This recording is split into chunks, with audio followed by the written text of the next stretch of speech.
to Flavors of Israel. We're now here with our friend Sue Spertus-Larky, who has been cooking for quite some time and has even written a Yemenite cookbook called Bone Souped and Flipped Bread. So Sue, thank you for joining us on our show. My Flavors pleasure. of Israel. How did this cookbook came to be?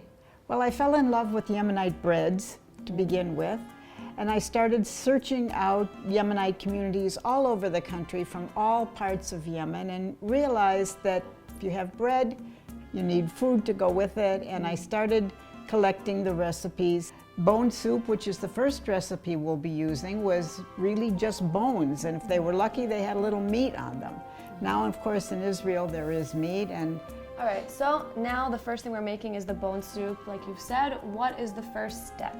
the first step is to prepare your vegetables, which we have here: 6 stalks of celery chopped up, 2 stalks of scallions chopped up, a whole head, a large head, in this case it was 2 small heads of garlic, a tomato which we'll grate, potatoes, a half a potato for each person, and an onion stuck with 2 cloves to give it a little extra flavor. Later we'll add this typical Yemenite seasoning called hawaj, and I'll talk about that later. Sometimes they'll call it knee soup because if you use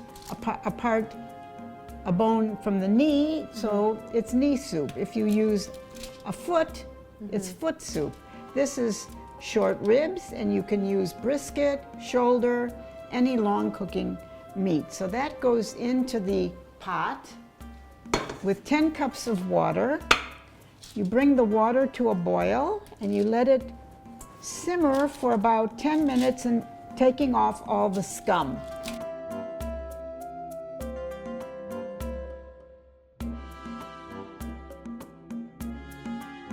And our last 2 cups.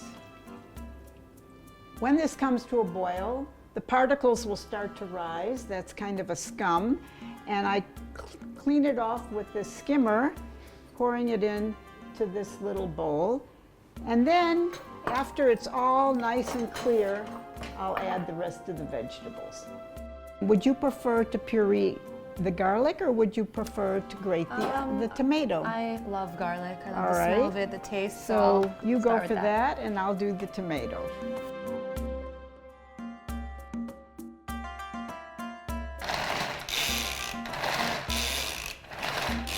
I love this thing.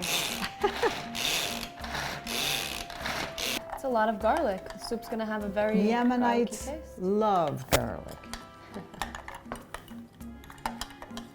Okay, now I'm going to grate the tomato right in there on the large grater hole. In Yemen, there were no tomatoes in the 1950s when the Jews came from Yemen, but they fell in love with tomatoes when they got to Israel, and now they use it an awful lot. Peel the potato, Okay. and then cut it lengthwise. All right. And 3 potatoes are being added into the mixture. That's correct.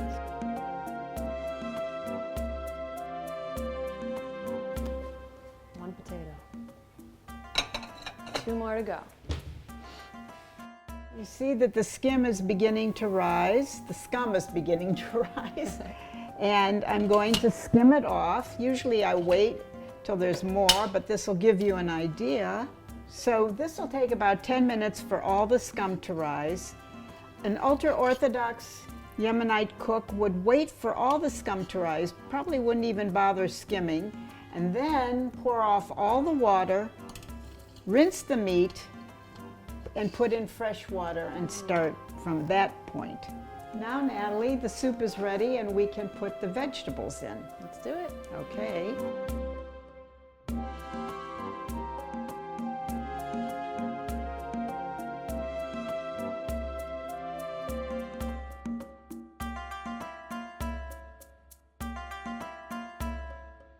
Now we're going to cover the soup. We're going to bring it to a boil and reduce it to a simmer and let it cook for 5 hours to get that meat nice and soft and to extract every little last bit of flavor that's possible. Sue, so when do we add the Yemenite spices into the soup? Well, we're going to add the spices about 15 or 20 minutes before we serve the soup.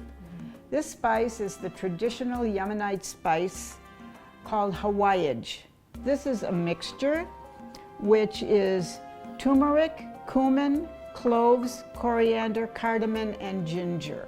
It's very aromatic.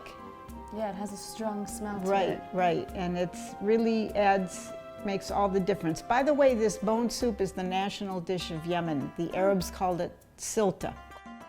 Once it starts to boil, you can see that it's really boiling. We're going to want it to simmer for 5 hours, so we're going to put it on a very low flame with a flame tamer to make it even lower.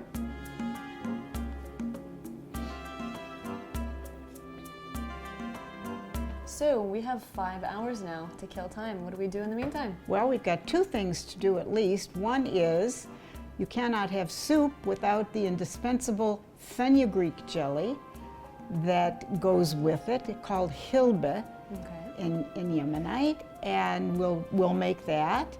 I'll tell you how to make that. And then we'll make the bread, because you can't have soup without delicious bread. What is fenugreek? Well, Never heard of this. Fenugreek is a seed. It's indispensable for Indian curries. There are 2 varieties. This one, which is kind of a mustard color, comes from Yemen. It's a little bitter. And then there's a lighter variety, beige, that comes from Ethiopia. It's ground up to a powder. We soak the powder overnight, 2 tablespoons of powder in 2 cups of water. I put it up before I go to bed. In the morning when I wake up, I pour out the water and I put in another 2 cups of water. And this leaches out all the bitterness. We're going to beat it until it turns into a fluffy jelly.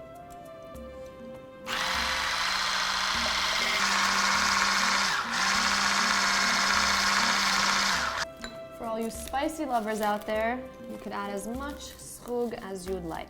Srug is hot pepper paste. There are 2 kinds. One is made with cilantro and green peppers, hot peppers, and the other is made with hot red peppers and paprika. Which one is more and spicy? garlic, lots of garlic. Which one is more spicy? I think the green is a little more spicy. Now our soup is ready. We'll take a nice potato, some of that onion, some nice meat,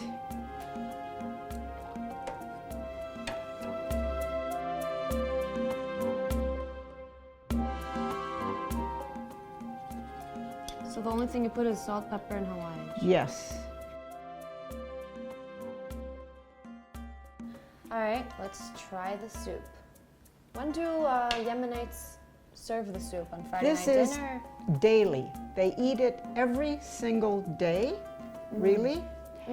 And they vary it with the seasonal vegetables and the different kinds of meat they use so that it doesn't taste exactly the same. But this is amazing. It's very flavorful. I even like this jelly that you added in. good. You always eat soup with bread. The Yemenites have tons of different kinds of breads. Today we're going to be doing a very simple bread called galube, which means flipped over bread. And it's perfect for sponging up all that delicious gravy. All right, so we'll be back with the bread soon. See you in a few minutes. I'll enjoy the soup in the meantime.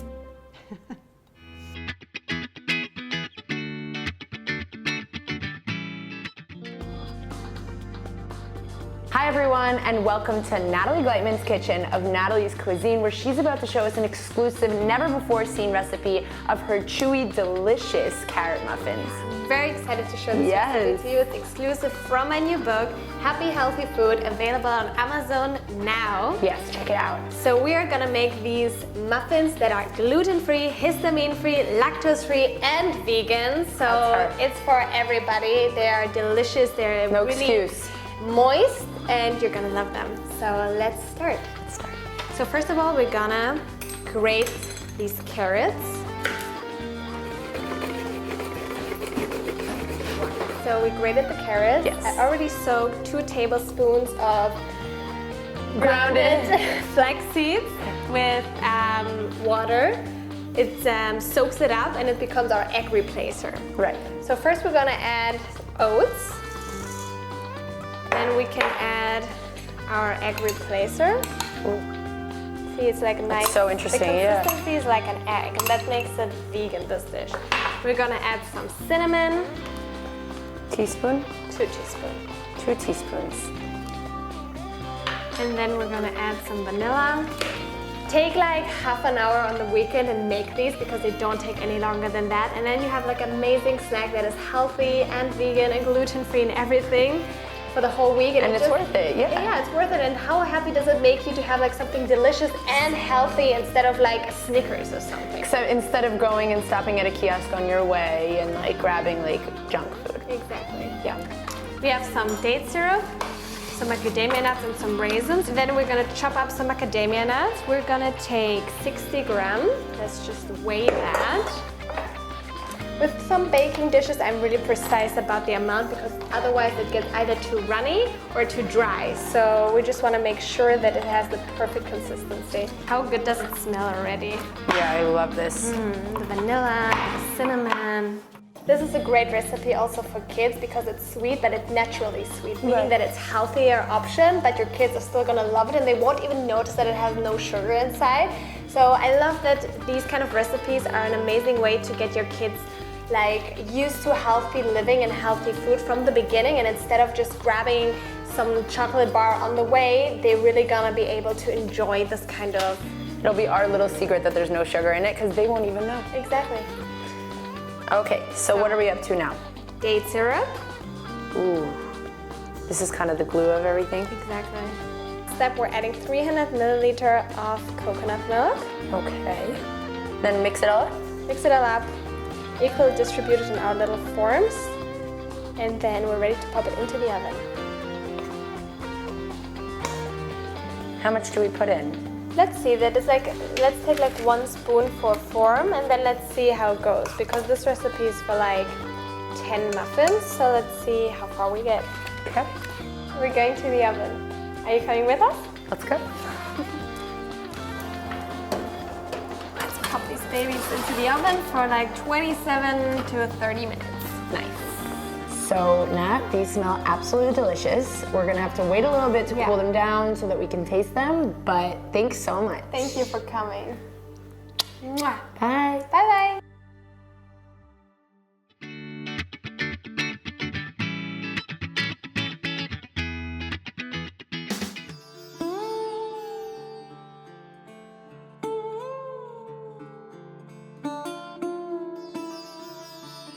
Everybody, welcome back. We just enjoyed some lovely Yemeni bone soup, but you can't serve soup without bread, am I right? That's correct. So that's exactly what we're going to do now.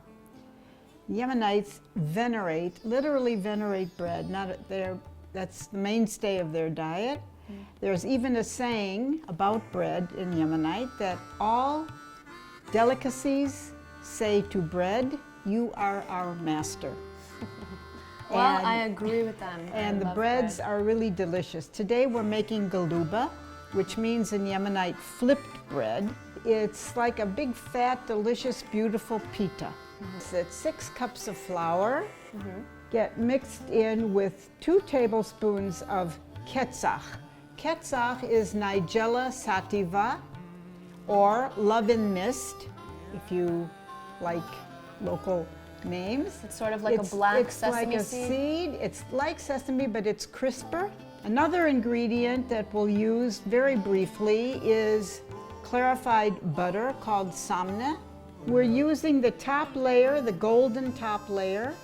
Some cooks will save the bottom layer and mix it in with their bread dough. Well, is this a bread that needs yeast or is it a flat bread? This is a bread that needs yeast, and there are 2 kinds of yeasts.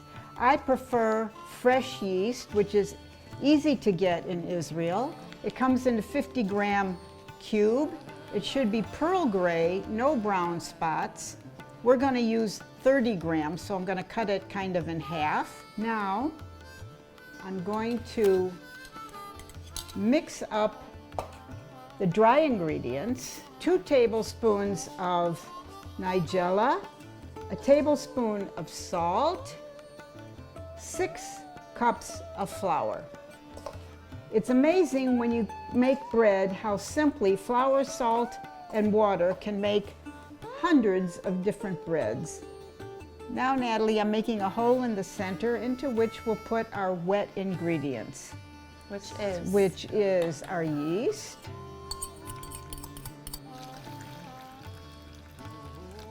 one.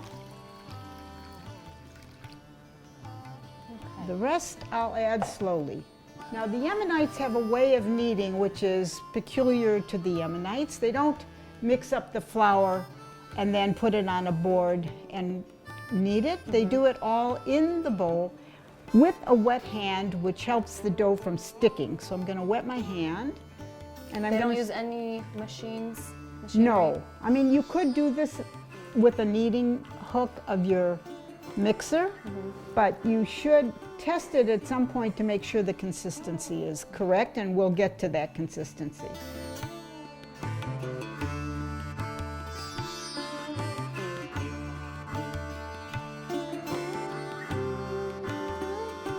So as you can tell, this is very sticky. Most Yemenite breads start out this way. You keep kneading, and as you knead, it will become a little less sticky. It'll pull away from your hand, pull away from the bowl. You knead for about 3 minutes. Now we're going to set this aside to rise.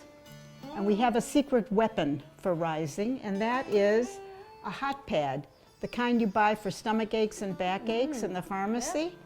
And that gives the perfect temperature to raise the bread. We're going to cover the dough with a wet cloth that's been wrung out in pretty hot water. And we're going to put it on our heating pad. And there it can sit on low temperature. Now that we waited 2.5 hours, we're going to, or 2 hours, we're going to check. I would even check after an hour and keep checking until you see that the dough is very well risen, doubled or tripled, seems to be alive with bubbles. The yeast has really done its work, and it should make a phenomenal bread. Because we're going to put our dough balls on this tray and we don't want them to stick.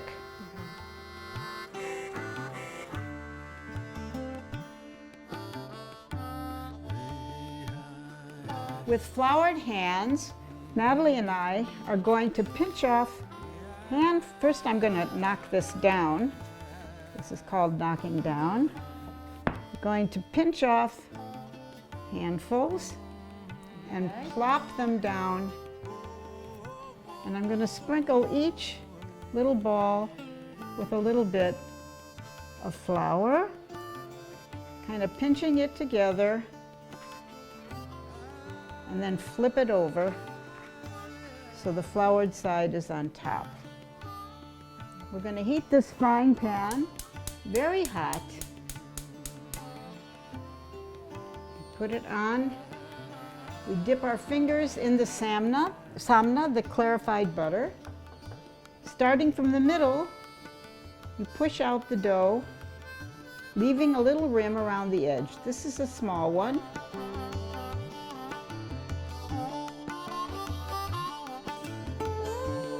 I take my white napkin, don't use a colored napkin, because you don't know what dyes are in it, and oil the pan. That's the only oil that's going into this bread. Okay. It's better if you can work close to your stove, but we can't. You put it in. If it gets a little out of shape, you can just put it back into shape, cover it, And wait a few minutes? and wait 3 minutes. We'll check back in a minute. In the meantime, I can start my second one. Would you like to do it? Sure.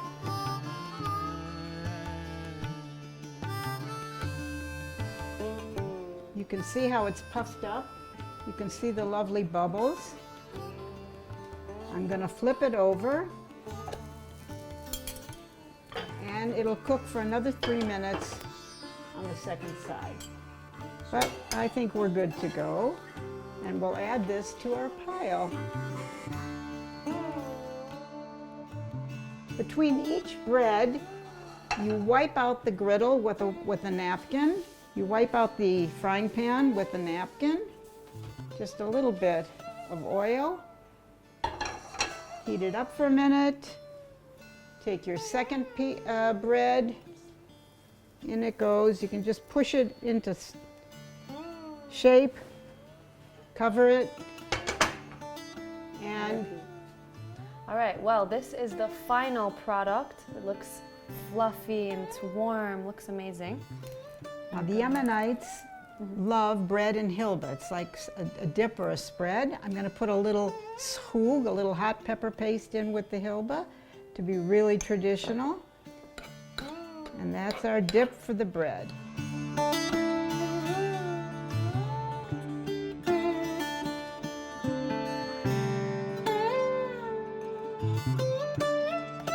Great with soup, great with hummus. It's amazing. Fluffy.